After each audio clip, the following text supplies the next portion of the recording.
Pai do Senhor, meus queridos irmãos, estamos chegando para nós fazermos aqui o nosso comentário da nossa escola bíblica dominical, né? Passar aqui o nosso resumo da escola do próximo domingo, quando iremos tratar acerca da doutrina da eleição e da predestinação. E para nós para começar aqui, eu gostaria de ler a carta de Paulo aos Efésios, capítulo 1, versículo 4 e versículo de número 5, que Paulo escreve: como também nos elegeu nele antes da fundação do mundo, para que fôssemos santos e irrepreensíveis diante dele em amor, e nos predestinou para a adoção de filhos por Jesus Cristo para si mesmo, segundo o beneplácito de sua vontade. Nós temos nesse versículo de número 4 e versículo 5 da carta de Paulo aos Efésios, né, do capítulo 1, as duas palavras, né? A eleição, nos elegeu nele antes da fundação do mundo. E no versículo de número 5 nós temos a predestinação, nos predestinou para filhos de adoção. Eu acredito que a doutrina bíblica da eleição e da predestinação, ela está entre as doutrinas mais incompreensíveis dos cristãos nos dias atuais. Isto porque esse tema tem sido palco de calorosos debates por parte de teólogos, por parte de pregadores.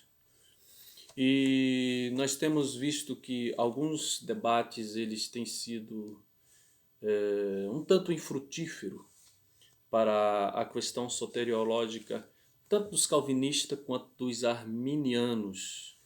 E como nossa declaração de fé, a declaração de fé das Assembleias de Deus, ela está pautada numa visão soteriológica defendida por Armínio, eu quero pedir permissão aos nossos irmãos calvinistas, aqueles que irão acompanhar esse vídeo, que nesta tarde eu vou abordar os pressupostos calvinistas. Eu não quero me entrar ou me deter em assuntos polêmicos, irei apenas aqui expor a visão que nós cremos, a visão que nós pregamos, né, enquanto instituição Assembleia de Deus que prega os pressupostos de Armínio, né, no que diz respeito à sua soteriologia. Nós temos dois erros comuns quando vamos tratar acerca dessas doutrinas. Primeiro, é a tendência que se tem de se confundir eleição e predestinação como se fossem a mesma coisa. Nós temos alguns teólogos, inclusive, que acreditam que eleição e predestinação elas são sinônimos, mas nós vamos olhar à luz da Bíblia e vamos ver que, na verdade, são conceitos diferentes. Apesar de serem complementares, né? A predestinação complementa, né, um complemento da eleição, mas elas são diferentes, né, conforme nós vamos ver. Obviamente que elas estão intrinsecamente ligadas, né, elas são duas doutrinas que estão amarradas entre si. Né? Talvez por isso que há esta tendência, né, de confundir confundir a ambas, né, como se fossem a mesma coisa. E o segundo erro que nós vamos ver, que é muito comum, né, já da parte dos nossos irmãos calvinistas, que é a dupla predestinação, que é a crença de que a predestinação envolve dois lados, né? Um lado para a salvação e outro para a condenação. Só que nós, folheando a Bíblia Sagrada, nós vamos ver, nós vamos observar que, na verdade, a Bíblia, em canto nenhum, fala dessa dupla predestinação, né? A Bíblia só nos fala de uma predestinação em um sentido, né? Ou seja, em relação aos salvos em Cristo. Então, para nós iniciarmos, eu gostaria de fazer apenas uma diferenciação entre eleição e predestinação. Nós sabemos que eleição O que é eleição? Eleição significa escolha, né? É o ato pelo qual Deus escolhe um povo para si mesmo, né? E dessa escolha graciosa de Deus, ele forma um povo, né, para fazer parte de seu projeto, para fazer parte de seu plano de salvação, né? E para formarem aqueles que farão parte de seus decretos eternos ligados à pessoa de Cristo Jesus. Então, a eleição trata-se de uma escolha que Deus fez, uma escolha de um povo para que, por meio de Cristo, possa fazer parte do seu eterno propósito de salvação para a humanidade. Então, predestinação. Predestinação tem a ver com o fim que é dado aos escolhidos. Então podemos definir a predestinação como o ato determinativo de Deus quanto ao destino do povo que ele escolheu. Então, está relacionada a predestinação, está relacionada com o propósito determinado por Deus desde a eternidade para este povo que ele escolheu.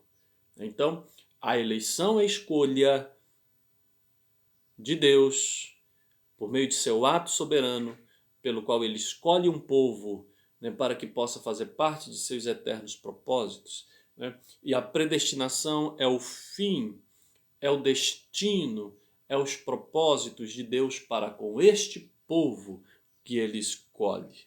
Então, feita esta diferenciação entre eleição e entre predestinação, nós vamos adentrar agora no conceito de eleição em si dentro da visão arminiana.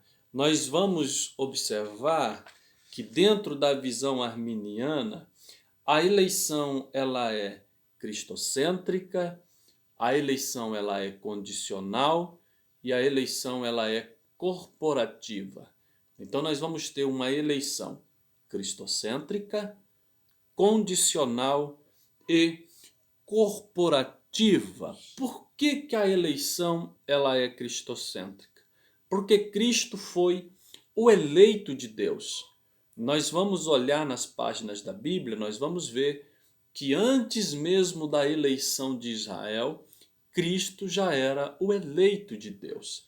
Nós vamos ver que antes da eleição da igreja, Cristo era o eleito de Deus. É por isso que a Bíblia o chama, né, 1 Pedro capítulo 2, versículo 4 e o versículo 6, chama ele de pedra viva, de pedra principal da esquina, de precioso, de o preeminente. Em Colossenses capítulo 1, versículo 18, Paulo o chama de a cabeça da igreja.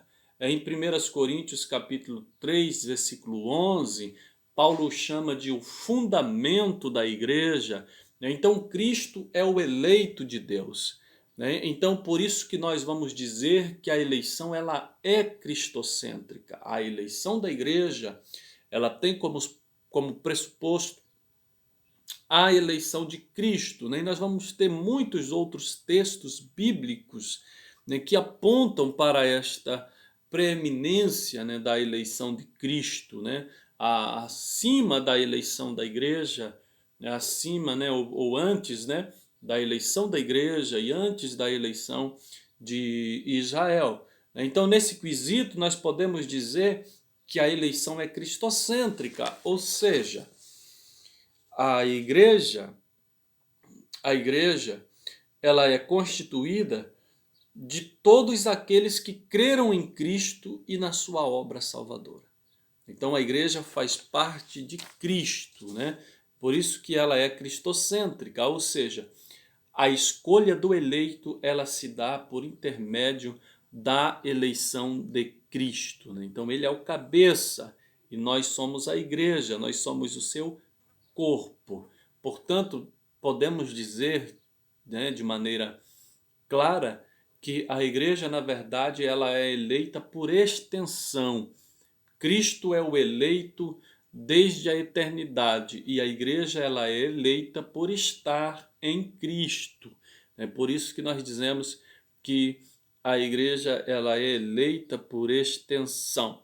Segundo lugar, a eleição ela é condicional. Para eu ser um eleito, eu preciso estar em Cristo. Essa expressão em Cristo ela é muito comum nos escritos de Paulo, principalmente na sua carta aos Efésios. Podemos dizer que a chave hermenêutica da carta de Paulo aos Efésios é exatamente essa expressão, em Cristo. Ou seja, nós vamos ver que, por exemplo, Paulo diz no versículo que nós lemos que nos elegeu nele. Nele quem? Cristo. Então nós fomos eleitos em Cristo. Então estar em Cristo é a condição prévia para que eu seja eleito. Eu preciso estar nele para que eu seja um eleito. E também vamos ver que esta eleição é corporativa. Cristo elegeu a igreja. Ela é corporativa porque antes de existir a eleição do indivíduo, existiu a eleição da igreja. Nós vamos ver que Paulo sempre vai usar termos no plural quando vai se referir à igreja. Por exemplo, ele vai dizer, nos elegeu. Nós vamos ver Paulo se referindo à igreja como povo, como corpo, como família, como edifício, ou sempre relacionando a igreja ao pluralismo. Agora, é óbvio que dentro de um povo que foi eleito, existe indivíduos que foram eleitos, mas a eleição desses indivíduos ela se dá com uma condicional.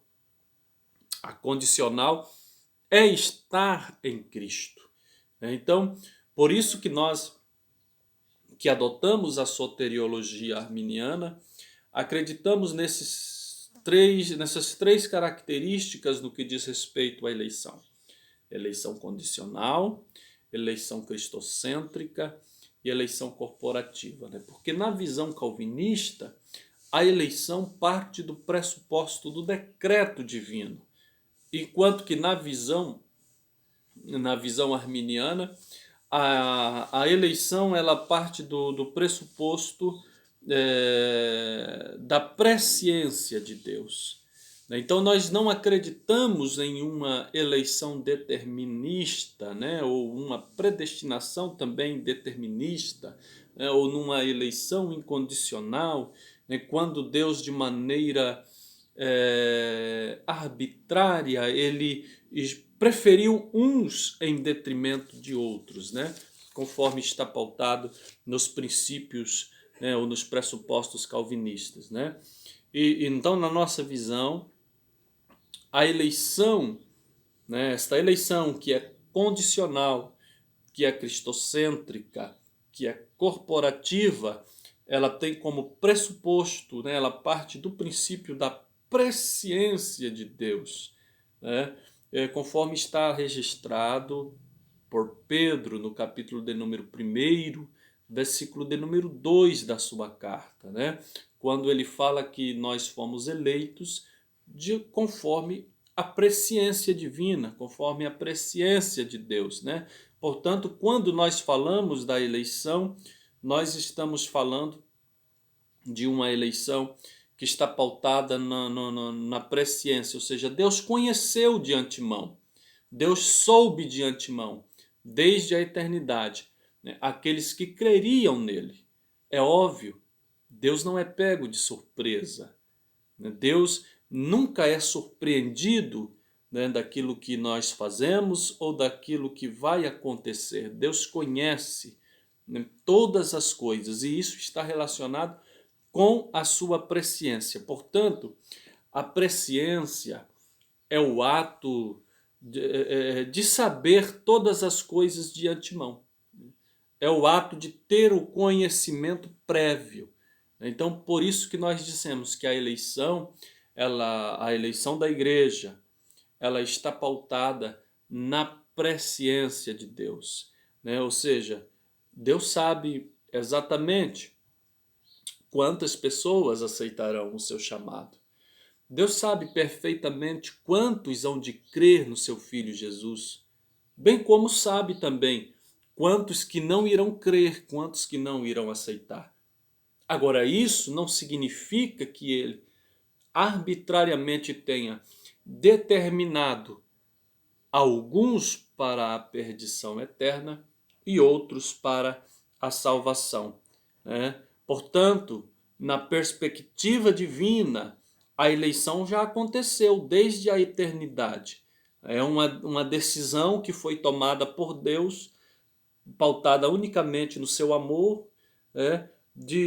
Com base na sua presciência, em relação às escolhas futuras, né, que as pessoas fariam no tocante a Cristo. Então nós podemos dizer que a Deus conhece de antemão todas as coisas, né? Armínio escreveu nas obras de Armínio, editado pela CPAD. Armínio escreve acerca da presciência dizendo assim: olha, este decreto tem seu fundamento no pré-conhecimento de Deus, pelo qual ele conheceu desde toda a eternidade aqueles indivíduos que, por meio de sua graça preventiva, creriam. Ou seja, ele conheceu desde a eternidade aqueles que, por meio de sua graça preventiva, creriam. E por meio de sua graça subsequente, perseverariam. E por esse pré-conhecimento, semelhantemente conheceu aqueles que não creriam e não perseverariam. Então Deus, ele não é pego de surpresa, ele conhece de antemão tanto aqueles que hão de aceitar o seu chamado, como também aqueles que hão de rejeitar o seu chamado. Isso é o que? Presciência, é o pré-conhecimento de Deus. Ele sabia previamente, né, ou sabe previamente, aqueles que hão de aceitar a Jesus, o seu Filho amado, assim como aqueles também que hão de perseverar nesta caminhada, né, até o final de sua carreira. Isso fica muito bem esclarecido na carta de Paulo aos Romanos, no capítulo 8, no versículo de número 28, no versículo de número 29, quando Paulo diz assim, que os que dantes conheceu, também os predestinou. Veja que a eleição, a presciência, vem antes da predestinação. Paulo diz, os que dantes conheceu, a estes também predestinou. Ou seja, então, a eleição, a predestinação, ela está pautada na presciência divina, no pré-conhecimento que Deus tem de todas as coisas. O erro dos nossos irmãos calvinistas está no fato de vincular a presciência divina à causalidade, né? Ou seja, de que Deus determina exaustivamente todas as coisas, né? E que Deus, para ser onisciente, né, para conhecer todas as coisas, ele precisa predeterminar todas as coisas. Quando que nós vamos olhar nas páginas da Bíblia Sagrada, nós vamos ver que não é assim. Deus não precisa predeterminar tudo para ele saber de tudo, para ele conhecer tudo. Ele é onisciente, ele sabe de todas as coisas, faz parte da sua presciência, né?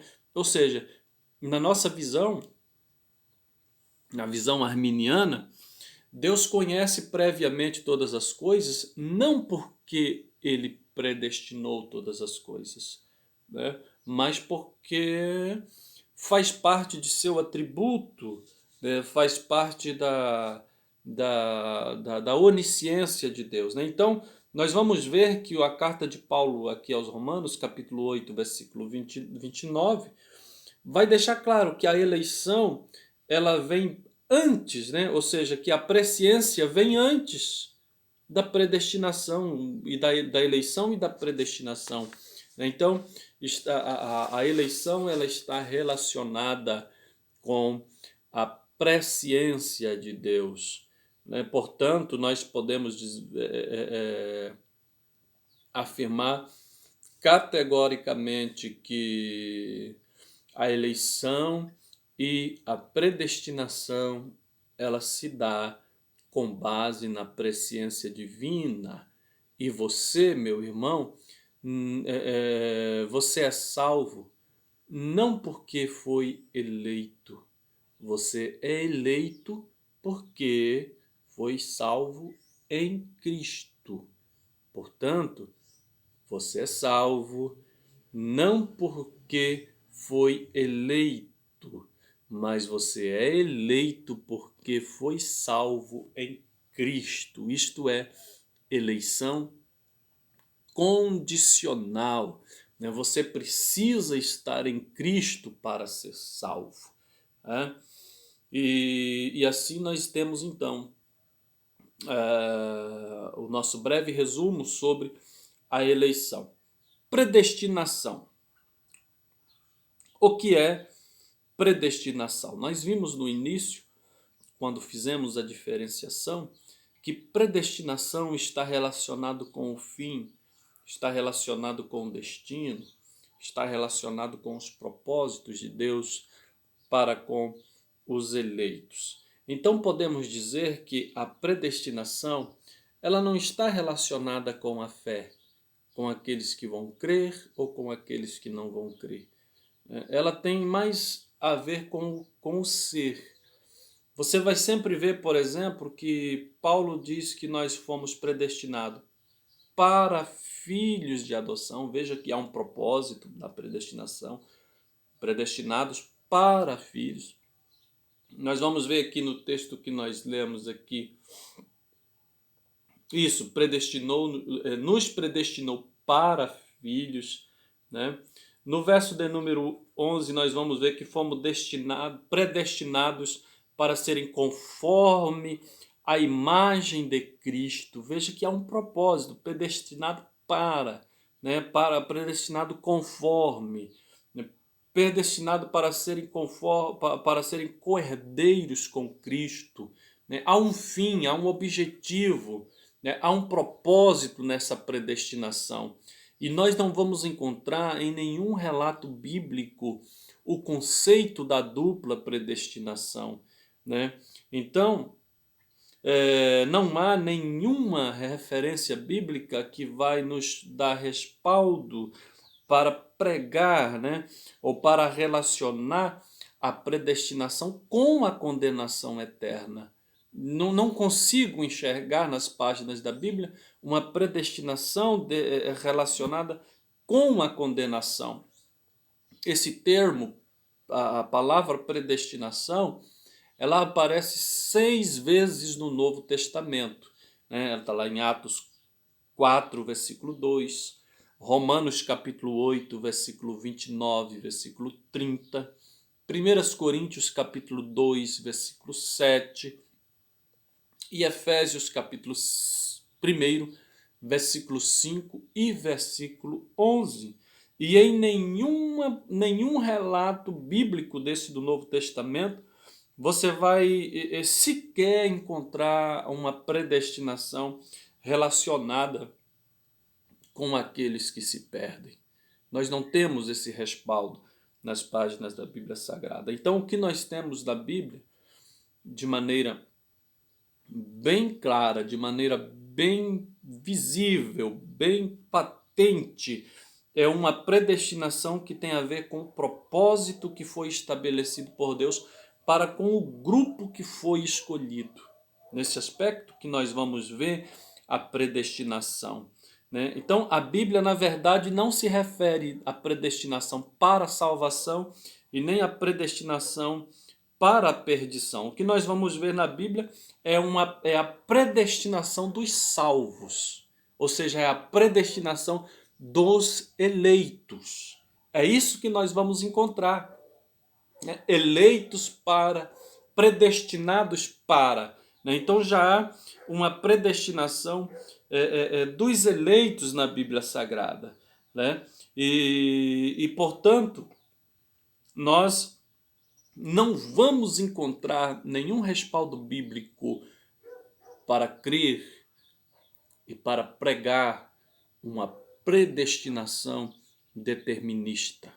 Não há embasamento bíblico para nós pregarmos uma predestinação determinista. Até porque, estou concluindo aqui agora esta reflexão, até porque a Bíblia Sagrada diz que tudo que Deus faz é para louvor da sua glória.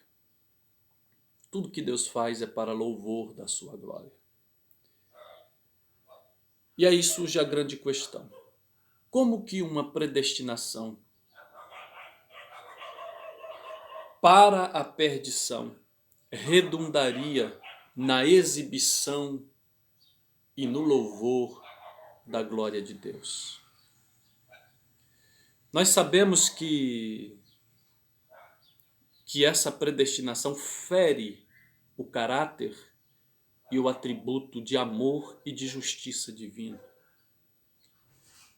Vai em choque com a justiça de Deus nós pregarmos uma predestinação determinista. Armínio escreve dizendo: a manifestação da perfeição divina e a exibição da sua glória consistem na revelação de seus atributos essenciais por atos e por obras compatíveis com eles, com seus atributos. Ou seja, o que Armínio está dizendo é que os atos de Deus, as obras que Deus faz, elas têm que ser compatíveis com seu caráter, com seus atributos. Qualquer obra, qualquer ato de Deus que não for compatível com seu caráter e com seus atributos, estará, obviamente, maculando a imagem desse caráter. E a predestinação determinista, ela fere o atributo de justiça de Deus. Fere esse atributo de justiça. Logo, macularia o caráter de Deus esse conceito determinista de predestinação. Preste atenção. Um juiz que condena uma pessoa com base em nenhum critério que não a sua própria vontade, não estaria sendo um juiz justo, reto e ético no seu julgamento. Seu julgamento estava pautado na parcialidade. Qual o critério? A minha vontade. Eu decidi salvar uns e decidi enviar outros para o inferno. Se não há critério para essa escolha, para essa predestinação, esse juiz não está sendo justo. Esse juiz não está sendo justo. Logo, o que nós temos na Bíblia é que Deus, ele oferece salvação igualitária para todos os homens. Deus oferece salvação de maneira igualitária. É o que nós vamos ver isso pautado nas páginas da Bíblia Sagrada. E Deus dá, por meio da sua graça preveniente, todas as condições para que o homem possa fazer escolhas livres, seja de aceitar o seu chamado para a salvação, seja para rejeitar. O homem não é forçado por Deus a cair quando Deus não o quer, e também não é obrigado a aceitá-lo por um ato determinativo. A graça de Deus, ela é preveniente e ela dá todos os atributos necessários, todas as condições necessárias para que o homem possa decidir-se por Cristo. Portanto, no último dia, no dia em que Deus há de julgar todo o conselho dos homens, nós teremos plena convicção de que o julgamento divino dos infiéis redundará em louvor e glória ao nome de Deus, porque será um julgamento justo, um julgamento reto, um julgamento pautado na ética.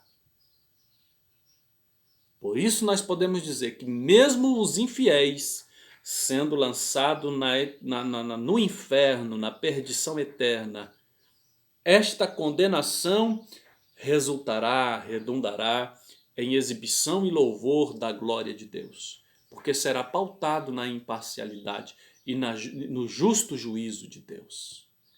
Portanto, concluo aqui neste momento esta reflexão com os irmãos, dizendo que os pressupostos da nossa doutrina é que nós cremos numa eleição condicional.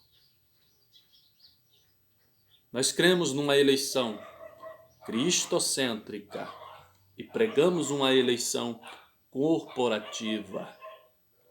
A condição é estar em Cristo, é aceitar a Cristo como Salvador. Ela é cristocêntrica porque a eleição da igreja tem como pressuposto a eleição de Cristo, e ela é corporativa porque a condição para que eu seja um eleito é eu estar em Cristo, é eu fazer parte da sua igreja como povo. E cremos também na predestinação. Cremos também na predestinação. Só que não cremos na dupla predestinação. Na predestinação de alguns para serem salvos e na predestinação da grande maioria, por incrível que pareça, para a perdição. Não, a predestinação que nós cremos é a predestinação relacionada com o fim, relacionada com o propósito, relacionado com o destino que Deus preparou para aqueles que foram chamados pelos seus decretos, para aqueles que foram seus eleitos desde a eternidade. Amém, meus irmãos? Que Deus abençoe a você.